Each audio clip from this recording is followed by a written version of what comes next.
할렐루야. 오늘 우리와 함께 하시고 우리를 버리지 아니하시고 떠나지 아니하시는 하나님의 은혜가 저와 여러분 가운데 충만하기를 축원합니다.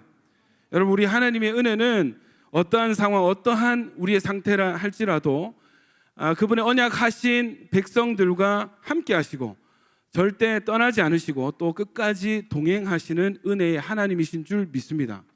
여러분, 우리가 홀로 길을 걸을 때 여러분, 그곳은 나 혼자 걷는 길이 아니요, 내가 세상에게 버림받고 세상 모두가 나에게 등을 돌린 그때라도 나는 혼자가 아닙니다. 왜냐하면 우리가 세상 끝날까지 영원히 함께 하시겠다 약속하신 하나님의 약속이 저 여러분에게 주어졌습니다. 아멘이십니까? 하나님이 신실하셔서 한번 내뱉으신 말씀을, 한번 맺으신 약속을 절대 어기거나 번복하시는 법이 없으십니다. 하나님 동일하게 저와 여러분 가운데 늘 항상 함께 하시는 줄 믿습니다. 여러분, 오늘 이 함께 하시는 하나님의 은혜에 대해서 함께 나눌 텐데, 여러분, 하나님은요 이상하게도 우리가 계속해서 함께 있고 싶어 하셨어요. 에덴 동산에서 하나님은 사람과 함께 동산을 거니셨습니다. 함께 하나님께서 아담과 하와를 중매서시고 그들과 함께 거니셨어요. 아담이 이 짐승들의 이름을 지을 때 하나님 어떻게 하시나 그것을 곁에서 보셨습니다. 하나님은요 사람과 함께 하기를 즐겨 하시는 분이세요. 그런데 여러분, 사람이 범죄함으로 인해서 하나님의 영이 사람에게서 떠나게 되죠. 그리고 범죄함으로 인해서 하나님의 영은 떠날 수밖에 없는 것입니다. 창세기 6장 3절에 보시면 하나님께 여호와께서 이르시되 나의 영이 영원히 사람과 함께 하지 아니하리니 이는 그들이 육신이 됨이라. 생명이었던 그들이 성령이 떠나고 나니까 육신이 되어버린 거예요. 하나님의 영이 그들과 더 이상 함께할 수 없는 상태가 되어버린 것입니다. 여러분, 그런데 내가 다시는 영원히 사람과 함께 하지 않겠다, 하나님이 화나셔서 하나님이 어쩔 수 없어 라고 이렇게 화를 내시면서 이렇게 선언한 이 말씀이 여러분 어떻게 바뀌냐면, 예수님께서 이 자기의 피로 그 범죄의 대가를, 우리의 범죄의 대가를 예수님이 자기 피로 지불하시고 다시 사람 안에 하나님의 영을 부어주시고야 마셨습니다. 여러분, 요한복음 14장 16절부터 보시면 예수님께서 내가 아버지께 구하겠으니 그가 또 다른 보혜사를 너희에게 주사 영원토록 너희와 함께 있게 하리니 그는 진리의 영이라 세상은 능히 그를 받지 못하나니 이는 그를 보지도 못하고 알지도 못함이라. 그러나 너희는 그를 아나니 그는 너희와 함께 하시며 하나님의 영, 진리의 영이 너희와 함께 거하시며 너희 속에 계시겠습니다.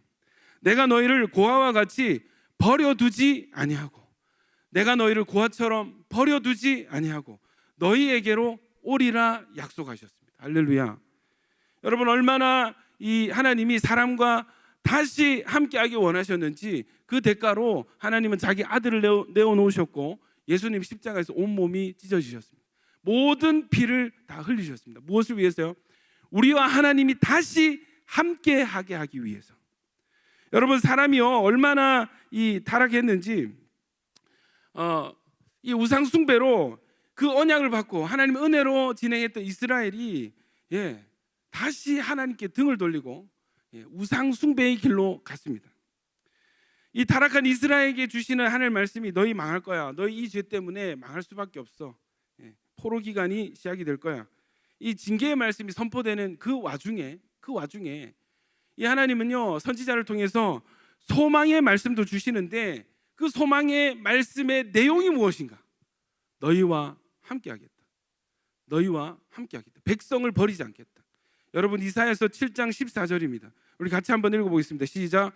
그러므로 주께서 친히 징조를 너희에게 주실 것이라. 보라, 처녀가 잉태하여 아들을 낳을 것이요 그의 이름을 임마누엘이라 하리라.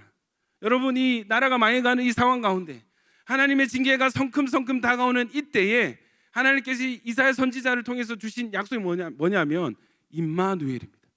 여러분, 이 말씀은 마태복음 1장 23절로 성취가 되는데 이 요셉과 마리아에게 수태고지를 전하러 온 이 여호와의 사자 천사가 이 말씀을 인용을 하는 거예요. 우리 같이 읽겠습니다. 1장 23절 시작.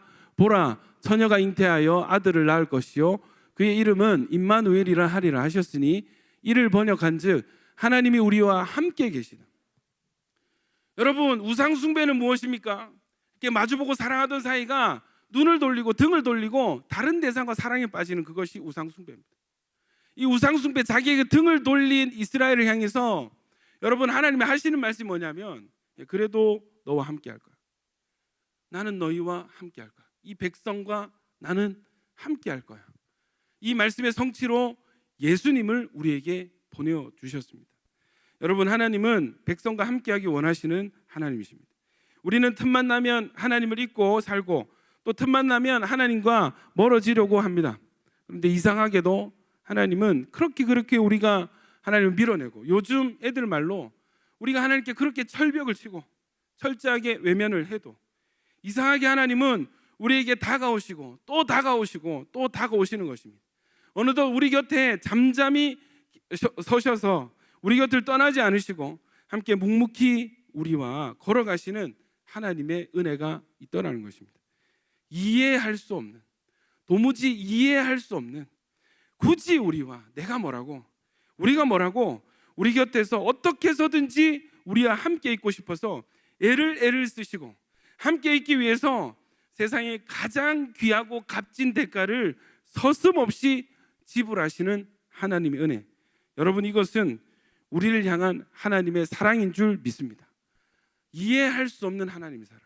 정말 자석처럼 운명처럼 끌릴 수밖에 없는, 같이 함께 있지 않으면 의미를 발견할 수 없는 하나님은 우리에게 그런 가치를 두시고 계속해서 우리 곁에 찾아오시고 또 찾아오시고 또 찾아오시는 것입니다. 그런데 문제는 무엇입니까? 우리가 하나님과 늘 함께 하려고 하지 않는다는 것입니다. 이 죄악된 이 죄의 경향성 때문에 우리는 하나님 어떤 상태이든지 우리가 어떤 곳에 있든지 하나님 우리와 함께 있고 싶어 하시는데 우리는 늘 하나님을 원하지 않습니다. 우리는 늘 하나님과 함께 하려고 하지 않습니다. 우리는 내가 필요할 때만, 내가 어느 정도 자신이 있을 때만 하나님을 찾고 하나님께 나아가려고 합니다. 내가 뭔가 필요가 있을 때, 내가 뭔가 하나님이 필요할 때, 하나님의 도우심이 필요할 때, 여러분 그때 하나님 찾는 것이죠. 무의식적으로 하나님께 뭔가 잘했을 때, 좋은 상태일 때, 그때만 하나님을 찾고 나아갑니다. 연약하고 어려운 형편 중에 내가 심히 어려운 중에 어떤 문제가 지금 나를 향해 다가왔을 때 여러분 곧바로 하나님이 잘 찾아지지가 않아요. 내 인간적인 방법, 내 생각, 내 이전에 해봤던 어떤 경험들 총동원해서, 내 인맥 총동원해서 내가 뭔가 해결해 보려고 하고 내가 어떤 주체가 돼서 내가 다 하고 난 뒤에 안 됐을 때 두 손 두 발 들고 그제야 주님을 찾는다는 것입니다. 여러분 또한 믿음이 연약한 자들은 내가 이런 상태인데, 내가 이렇게 하나님 앞에 이렇게 연약한 상태인데 내가 이런 나를, 내가 하나님께 나아가도 하나님 나를 받아주실까? 여러분 흔들리는 때가 있는 것입니다.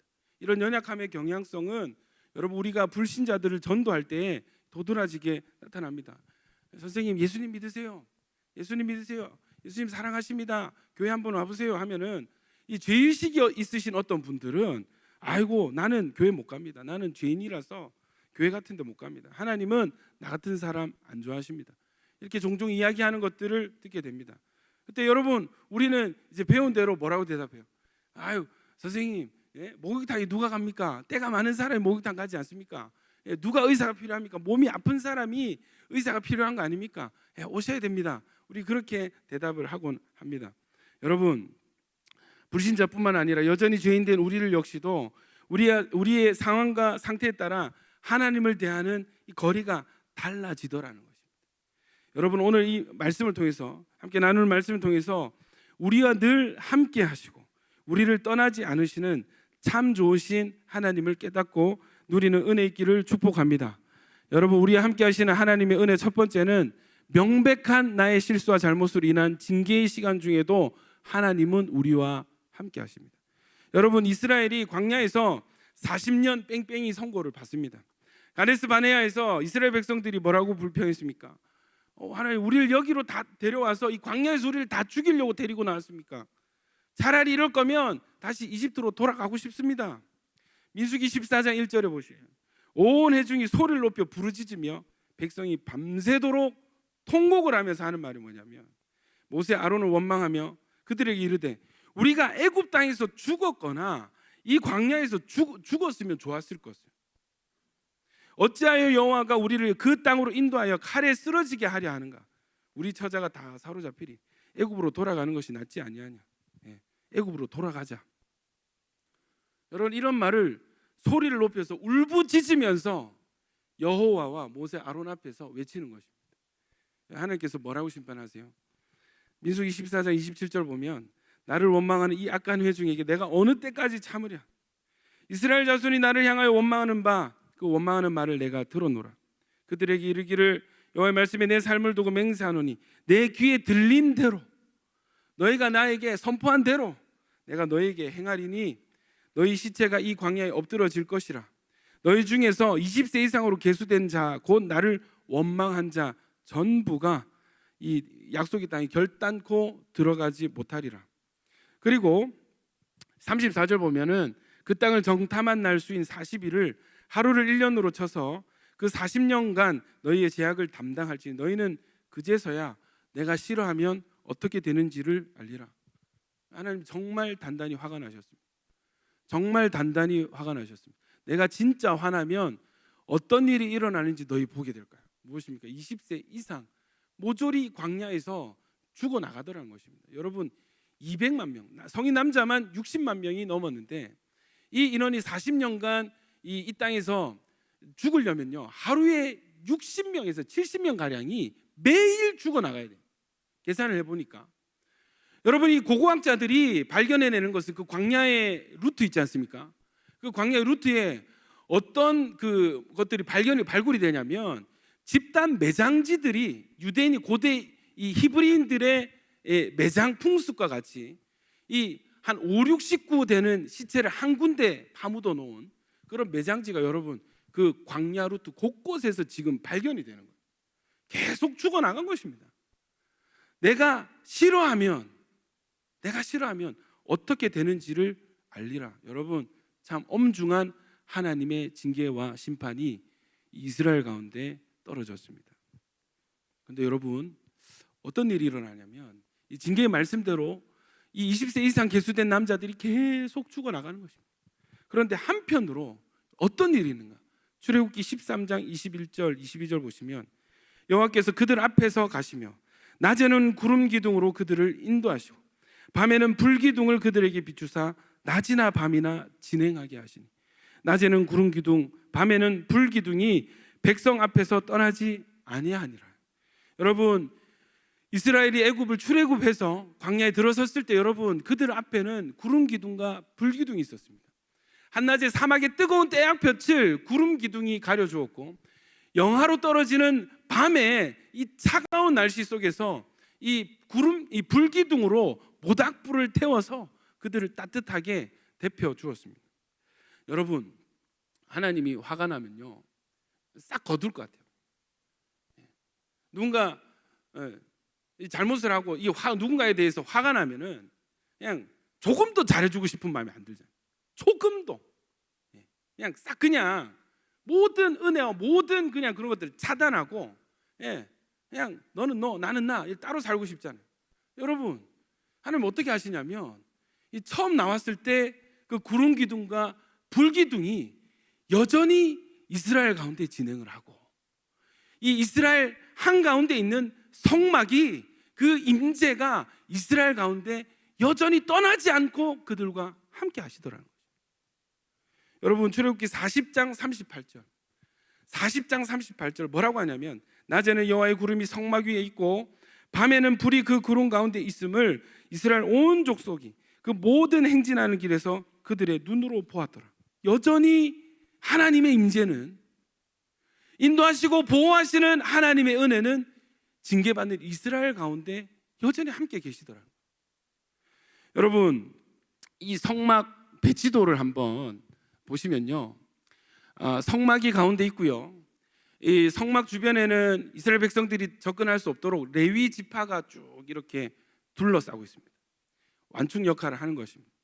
그리고 동편에 이사갈 유다 스불론 지파 또 서편에 또 남쪽에 북쪽에 성막을 중심으로 여러분 이스라엘 이 이 진영이 거주하게 되는 거예요.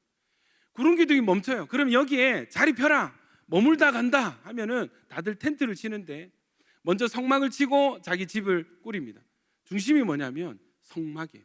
성막에 뭐가 있다고요? 낮에는 구름 기둥, 밤에는 불 기둥이 항상 이 성막 가운데 있습니다.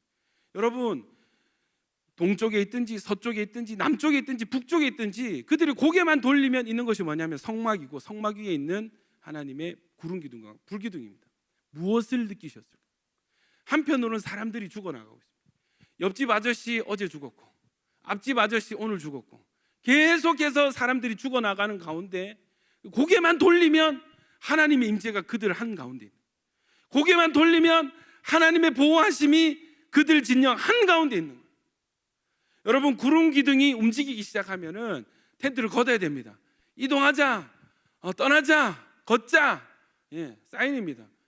이 이스라엘이 진군할 때 그냥 막 오하열 이게 아닙니다. 여러분, 순서가 있습니다.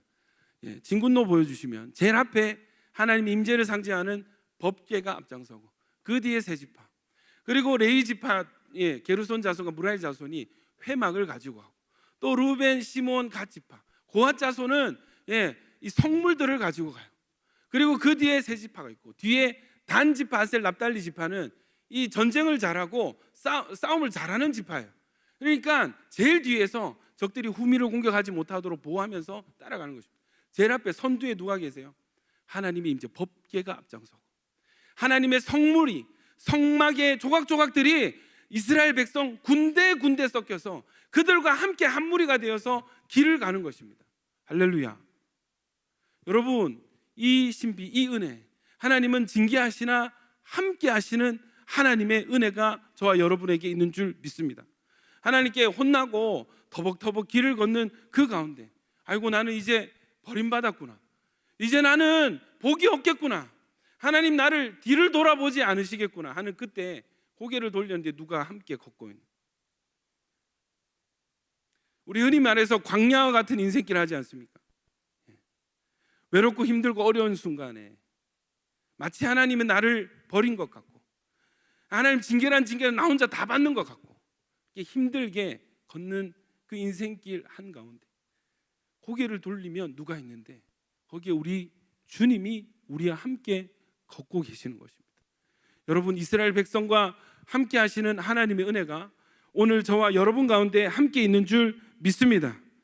여러분, 느헤미야가 뭐라고 선포를 하냐면, 이스라엘 백성을 향해서, 포로 기간을 마치고 돌아온 이스라엘 백성을 향해서 뭐라고 외치냐면 이렇게 말합니다. 그들과 우리 조상들이 교만하고 목을 굳게 하여 주의 명령을 듣지 아니하고 거역하며 주께서 그들 가운데 행하신 기사를 기억하지 아니하고 목을 굳게 하며 패역하여 스스로 한 우두머리를 세우고 종되었던 땅으로 돌아가고자 하였나요? 여러분, 출애굽 이후에 가데스 바네아에 있었던 사건을 느헤미야가 언급을 하고 있습니다. 그러나 주께서는, 우리 옛적 이스라엘은 이렇게 배은망덕했으나 그러나 주께서는 용서하시는 하나님이시라. 은혜로우시며 긍휼히 여기시며 더디 노하시며 인자가 풍성하심으로 그들을 버리지 아니하셨습니다. 그들을 버리지 아니하셨나요? 또 그들이 자기들을 위하여 송아지를 부어 만들고 이르기를 이는 곧 너희를 인도하여 애굽에서 나오게 한 신이라 하여 하나님을 크게 모독하였사오나 주께서는 그의 크신 긍휼로 그들을 광야에 버리지 아니하시고 낮에는 구름 기둥이 그들에게서 떠나지 아니하고 길을 인도하며 밤에는 불 기둥이 그들이 갈 길을 비추게 하셨사오나 또 주의 선한 영을 주사 그들을 가르치시며 주의 만나가 그들의 입에서 끊어지지 않게 하시고 그들의 목마름을 인하여 그들에게 물을 주어 40년 동안 가나안 땅에 들어가는 그 순간까지도 들에서 기르시되 부족함이 없게 하심으로 그 옷이 헤어지지 아니하고 발이 부르트지 아니하였사오니 또 나라와 족속들을 그들에게 각각 나누어 주셨다. 여러분, 40년 동안 이 징계받는 이스라엘 곁에서 하나님은 부족함이 없게 그들을 버리지 아니하시고 그들과 함께 그 광야길을 묵묵히 변함없이 걸어 가셨던 것입니다. 여러분, 하나님은 지금도 우리와 함께 걷고 계시는 줄 믿습니다. 여러분, 하나님 어디 계세요? 하나님, 내가 이렇게 힘든데 어디 계세요? 예, 우리 안에, 우리 곁에 지금 우리와 함께 그 어려운 역경 가운데 하나님은 우리와 함께하고 계시는 것입니다. 이스라엘을 결코 버리시지 않으시는 하나님이십니다. 징계의 길이라도 함께 걸으시는 하나님이십니다. 여러분, 제가 학교에서 이 학창 시절에 그 이제 뭐 잘못을 해가지고 선생님 박근주 운동장 40바퀴 뛰어 이렇게 하면요, 여러분 막 뛰어야 되는 것입니다. 예, 묻지도 따지지도 않고 운동장을 뛰는 것입니다. 땀이 뻘뻘 흘리면서 이 징계의 길을 달려야 되는 것이죠. 그럼 여러분, 선생님 어디 계시냐면 교무실 창문에 이렇게 서가지고 한 바퀴 두 바퀴 세고 계시는 거예요. 뛰다가 여러분 또 반 친구들은 다 창문에 이렇게 걸터 앉아가지고 막 놀리는 것이죠. 그거 보면 여러분 더 열이 받습니다. 더 열이 받습니다. 선생님이 더 빨리 뛰어 이렇게 하면 또 막 미치는 거예요. 너무 열이 받고 친구들이 보면 부끄럽고 그런 것입니다. 여러분, 이 군대를 간대요. 해군 2월 군번입니다. 그런데 제가 정말 하나님께서 특별한 연단의 시기에 군입대를 해가지고 해군 그 2월 군번은 여러분 요즘 많이 아시는데 해군의 특수부대가 있습니다. UDT SSU가 함께 입대하는 그 달이 2월이었던 거예요. 그러니까 제 훈련 동기들이 전부 UDT SSU 이제 지원자들이었어요. 전부 밖에서 수영 선수, 육상 선수, 운동하는 애들인 거예요. 여러분, 그 2월 군번은 정말 빡세게 이 훈련을 시킨 거예요. 너무너무 힘이 들었습니다. 이 제일 힘든 때가 언제였냐면 마지막 6주차 지옥주인데 저 산 위에 올라가가지고 웅동이라고 하는 진해에 그 산골짜기 올라가면은 훈련소가 따로 있는데 거기에 온갖 유격 훈련, 모든 우리 흔히 TV에서 진짜 산에 보면은 막 줄 타고 가고 막 사다리 타고 가고 막 이제 통나무 들고 막 머리에 그런 거를 하는 데가 있습니다. 정말 지옥주. 화생방 훈련이 거기서 시작이에요. 여러분, 거기에 있는 교관들이 있는데 그 교관들이 누구냐면 다 UDT SSU에서 파견 나온 사람들. 그러니까 특수 부대원들이. 인간이 아닌 것입니다. 이 근육이 막 터질 듯이 그런 괴물 같은 사람들이 앞에서 호루라기 불고 훈련을 시킵니다. 팔 벌려 뛰기 200K. 엎드려 팔굽혀펴기 200개, 높이 뛰기 200개, 300개 막 이렇게 막 무지막지하게 시킵니다. 여러분, 그런데 참 재밌는 것이 산 아래에서 훈련소에서 훈련을 받을 때는요, 교관이 시키고 그냥 이렇게 감시를 해요. 감시를. 마치 학창 시절에 이 뺑뺑이 돌렸던 선생님처럼 감시를 하는데 여기 위에 이제 유격 훈련하는 이곳의 교관들은 이 특수 부대원들이니까 팔 벌려 뛰기 200회 이렇게 시켜놓고 자기들도 같이 하는 거예요. 이해되십니까? 재밌는 현상이 나타나는데 누군가 이 고난의 길을 함께 한다는 그 묘한 이 브로맨스라고 해요. 묘한 위로와 어떤 감동이 있습니다. 이게 여러분 안 해보신 분은 절대 공감할 수 없는, 나를 징계한 나에게 이 일을 시킨 저 사람이 나와 함께 이 고난에 동참을 하는 거예요.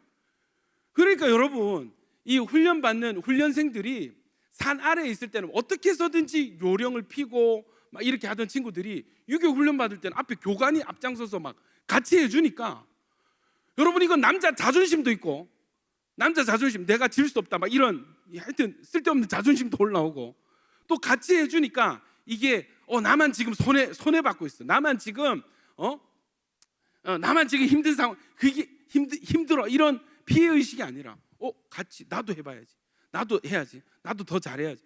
여러분, 훈련 태도가 달라지더라고요.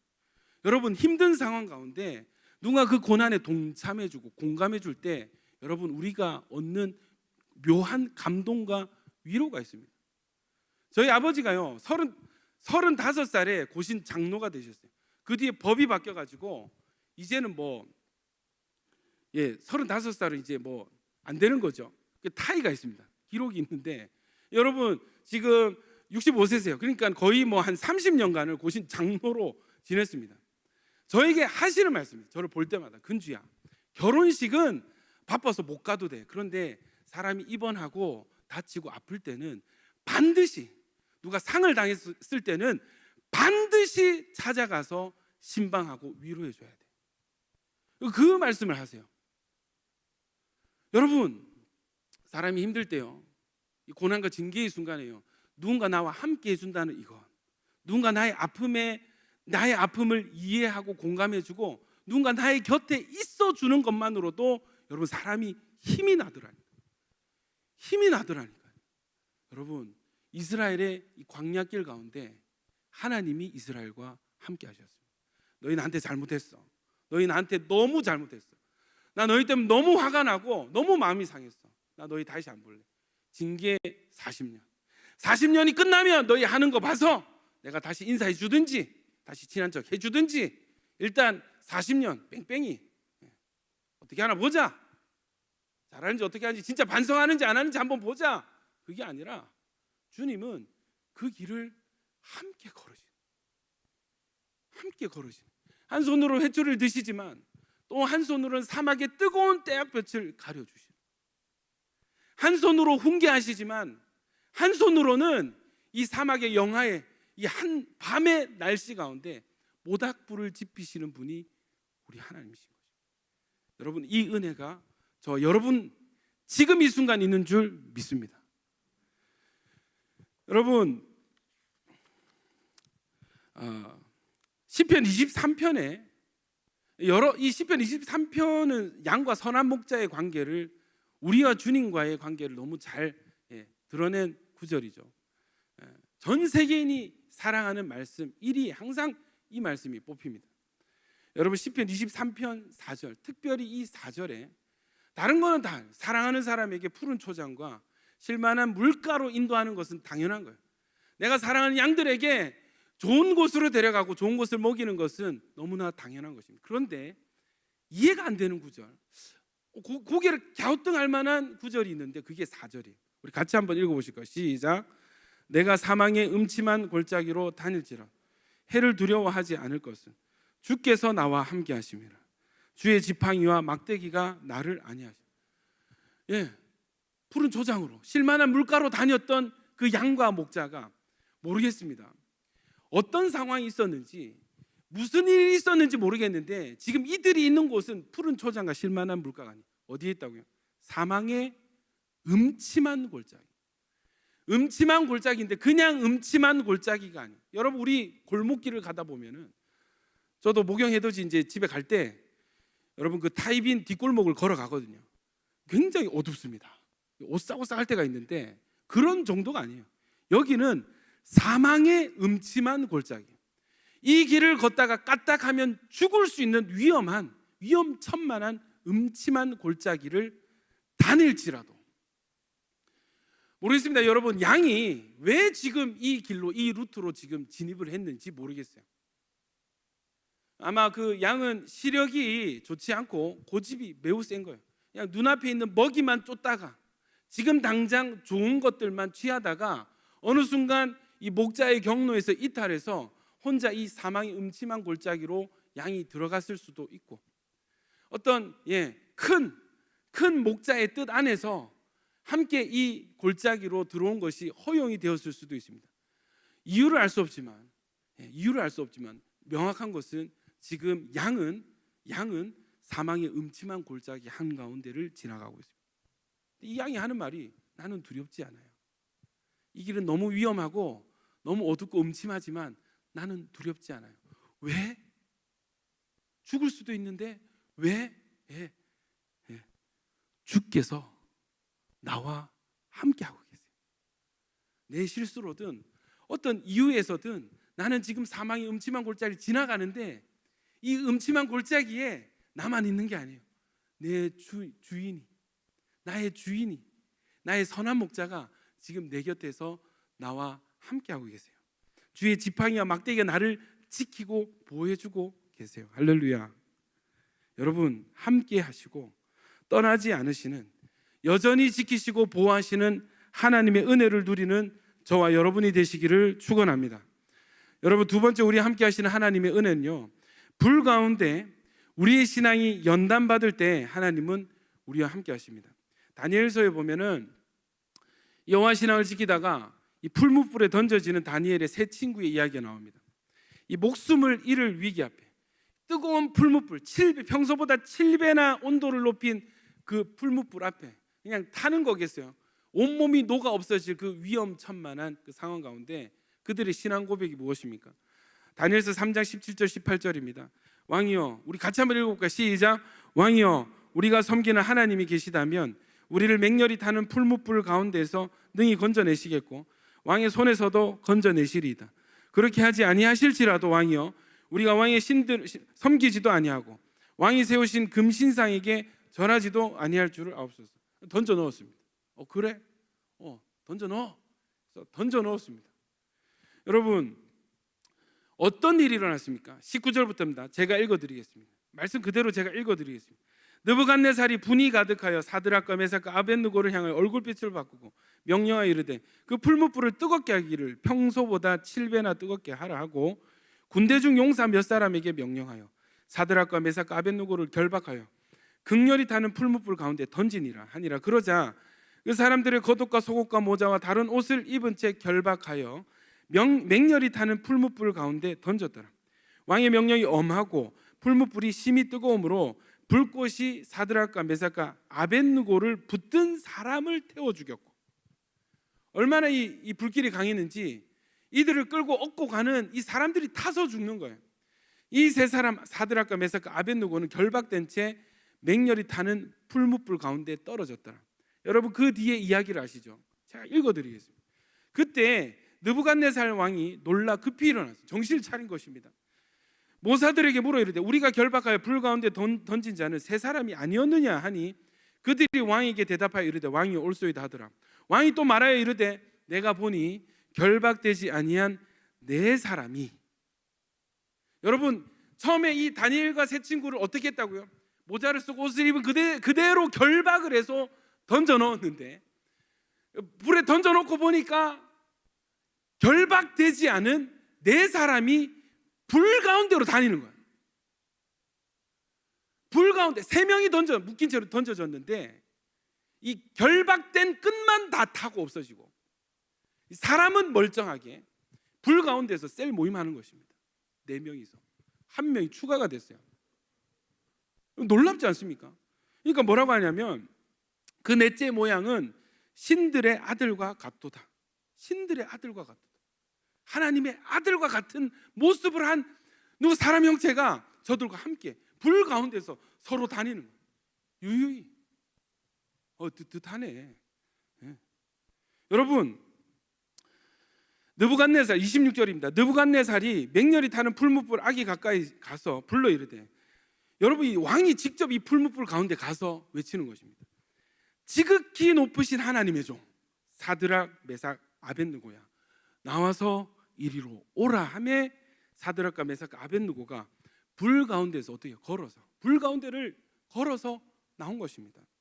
총독과 지사와 행정관과 왕의 모사들이 모여 이 사람을 본즉 불이 능히 그들의 몸을 해하지 못하였고 머리털도 걸리지 아니하였고 겉옷 빛도 변하지 아니하였고 불탄 냄새도 없었다. 느부갓네살이 말하여 이르되 사드락과 메삭과 아벳느고의 하나님을 찬송할지로다. 그가 그의 천사를 보내사 자기를 의뢰하고 그들의 몸을 바쳐 왕의 명령을 거역하고, 왕이 누굽니까? 자기 자신입니다. 내 명령을 거역하고 그 하나님 밖에는 다른 신을 섬기지 아니하며 그에게 절하지 아니한 종들을 구원하셨다. 누가요? 하나님. 하나님은 때론 여러분 불과 같은 시련으로 우리를 연단하실 때가 있습니다. 우리가 여러분 예수신앙 유일하신 하나님 신앙을 굳게 붙잡으면요, 세상은 우리를 미워하고 그 자체로 경건한 자들에게 이 세상으로부터 오는 핍박이 있습니다. 불과 같이 맹렬히 타는 그 핍박과 연단의 시기가 여러분 우리 가운데 허용이 되었습니다. 여러분, 참 억울할 것 같아요. 하나님, 이게 뭡니까? 내가 한 거라고는 주님 잘 믿은 거밖에 없는데요. 여러분, 그 기억나시죠? 코로나 터졌을 때, 코로나 왜 터졌습니까? 부산의 대학생들 전도하려고, 은혜 받고 전도하려고 수련했습니다. 코로나 터졌습니다. 희한하죠, 여러분? 부산에서 어디에 확진이 되고, 대구에 갔다 온 누군가가 확진이 되고, 확진이 된 그 사람이 어떤 식당을 갔는데 두미촌 국밥을 갔는데 거기에 하필 청년들이 밥을 같이 먹어가지고 이거는 인과성이 있잖아요. 근데 여러분 대구에서 한창 터질 때 그냥 뭐 누가 비행기 타고 가다가 코로나 병균을 온천교에 떨어뜨렸는지 온천교에서 나오는 거예요. 모르겠어요. 모르겠습니다. 여러분 정말 담임 목사님을 필두로 온 교인이 전 국민의 욕을 먹었습니다. 기억나시죠? 정말 불과 같은 시련을 온천교회가 겪었습니다. 불을 통과하는 교회가 되었습니다. 그러나 여러분 지나고 나서 우리의 고백 뭐예요? 불 가운데를 통과할 때 그곳에 주님이 우리와 함께 하셨습니다. 주님이 우리와 함께 하셨습니다. 우리 간증을 많이 들었지만 주님 이것이 우리의 잘못 때문입니까? 왜 이런 징계와 심판이 우리에게 있습니까? 하나님 이 과정과 이 연단의 과정의 의미가 무엇입니까? 도대체 의미가 무엇입니까? 주님 잘 섬기려고 했는데 왜 이런 시련이 우리에게 있는 것입니까? 여러분 이것이 저주가 아니라 심판이 아니라 연단이었다는 것을 언제 깨달았어요? 사경을 헤매고 의식이 없이 혼수 상태에 있던 정문석 성도님이 여러분 환상 중에 꿈속에서 예수님 음성을 듣고 기적적으로 깨어나셨어요. 기적적으로 깨어나셨어요. 제가 몇 번 말씀드렸지만 저는 만약에 어떻게 잘못되시면 저는 사역을 그만두려고 했어요. 복음은 사람 살리는 복음인데 전도하겠다고 사람 잡은 목사가 무슨 자격으로 복음을 전하겠는가? 그래서 저는 만약에 이 잘못되면은 사역을 내려놓을 목사직을 그만두려고 했어요. 정문석 성도님이 다시 깨어나셨다는 그 소식을 들었을 때 그때 제 마음속에는 이것이 저주가 아니라 징계가 아니라 이것이 연단이구나 하는 확신이 들었습니다.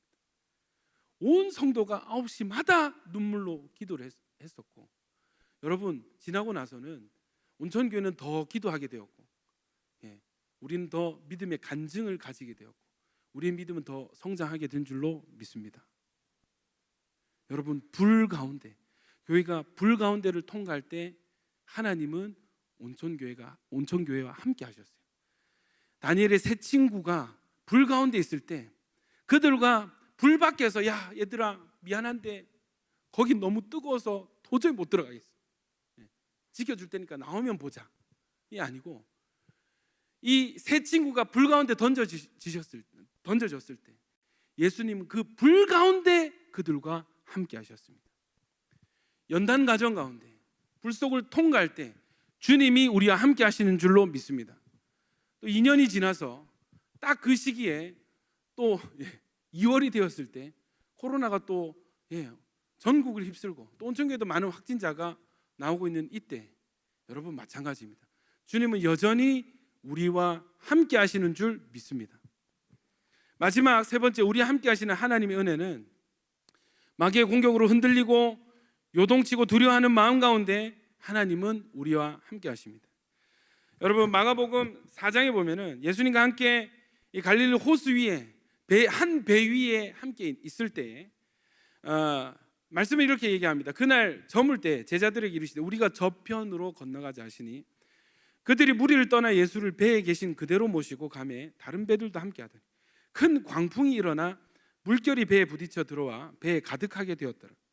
예수께서는 고문에서 베개를 베고 주무시더니 제자들이 깨우며 이르되 선생님이 우리가 죽게 된 것을 돌보지 아니하시나이까 하니 예수께서 깨어 바람을 꾸짖으시며 바다더러 이르시되 잠잠하라 고요하라 하시니 바람이 그치고 아주 잔잔하여지더라.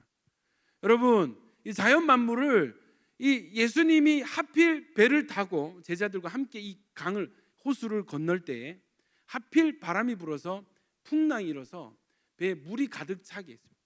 주님 여러분 바람에 귀가 있을까요? 물에 인격이 있고 귀가 있을까요? 명령을 하시는 것은 인격체에게 하시는 것이죠. 무엇입니까? 이 뒤에 이 바람과 풍랑으로 이들을 공격하려는 마귀의 영적인 공격이 있었던 것입니다. 마귀 인격체에게 잠잠하라 하시니 그 시로 바람이 그치고 아주 잔잔하여지더라 했습니다. 여러분, 우리가 살다 보면 예수 잘 믿으려고 하다 보면은 마귀가 공격을 합니다. 마귀가 공격해 올 때, 전방위적으로 공격할 때 여러분 우리 마음이 참 흔들리고 두려워요. 마귀는 우리보다 강하고 능력이 있습니다. 마귀를 우습게 여길 것이 아닙니다.